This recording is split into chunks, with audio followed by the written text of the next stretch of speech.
Just come to see you after your operation.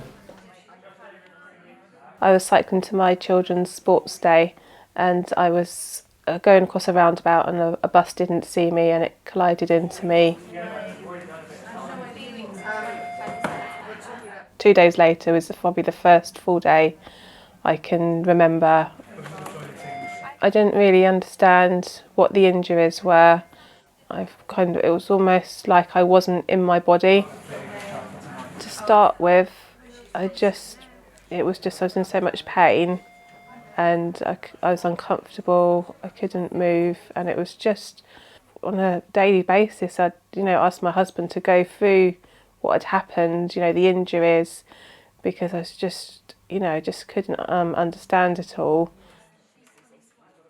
I had an accident in the workplace which was classed as an industrial accident.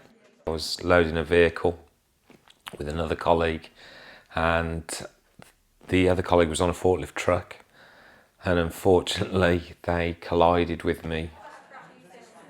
The accident I remember as fresh as anything. I never lost consciousness or anything like that, so I remember the whole sort of process from the initial impact to ambulance crew, fire crew.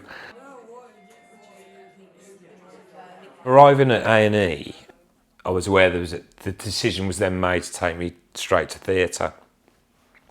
Now from that's where it becomes a bit of a blur. My next memory then is coming round on the Friday morning in a recovery bed and sort of thinking, where am I? And being aware that I was terribly thirsty. I was hooked up to a lot of cables and tubes and drains and things, so I sort of had a feeling, it was slightly more than a broken bone with a plaster cast. And I'm thinking, yeah, I know where I am. I'm in hospital, but I didn't even know what day it was at that point. So I'm an orthopaedic trauma surgeon and I'm responsible for looking after you after you've been admitted to the emergency department when you've had this type of injury to your bone. My first step is to plan to do an operation, usually to examine the wound properly when you're asleep and comfortable, and to understand the degree and extent of the injury. And we also spend some time cleaning the wound, removing any external debris or dirt, and if there's any areas of muscle or bone which have been very badly injured, then sometimes we remove those too. So that piece of muscle's got a fantastic blood supply, much better than... The next part of our approach is to think about how we're going to hold the bones aligned when we're doing the operation to fix the fracture or fix the break.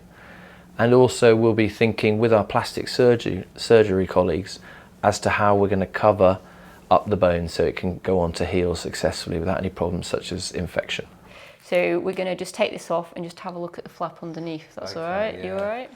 So if, for instance, you've had a low energy trauma like a simple trip and the surrounding soft tissues, the skin is not very damaged, then we may be able to just directly close that wound, and we can actually do that at the first operation. The next step up from that is that the wound is bigger, we can't close it directly, but the surrounding soft tissue is still in good condition. So we may choose to do a skin graft, which is a very thin shave of skin that we can put over the top of the wound, or we may move some of the soft tissue around locally into that hole, and that's called a local flap. Now, if the severity of the injury is much higher, then those local tissues, it wouldn't be possible to do that. And in that case, we need to import some healthy tissue into the wound, and that's called a free flap. When you arrive back from your operation, you'll be really worried about what your leg is going to look like.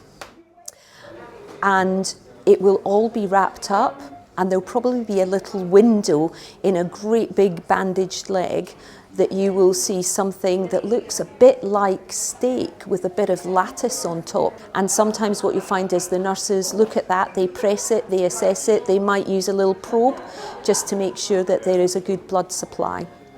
Don't be frightened when people come in and say, that looks great. it doesn't look great to you. It's on your leg and not theirs, and we understand that.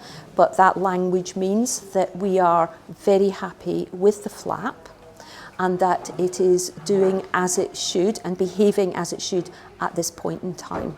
One of the key things as a patient is we will be looking after your skin condition. We don't want you to get what's called bed sores.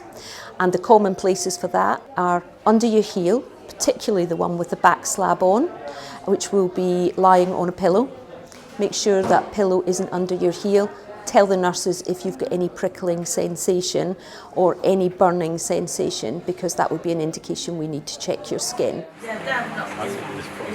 You have to be very tolerant of us and all the interruptions to your sleep that we will give you. But the key thing is, tell us how you're feeling. Tell us if your pain control isn't adequate. Tell us if you're thirsty. Tell us if you're uncomfortable. Tell us if you don't understand what is happening to you or what's going to happen next.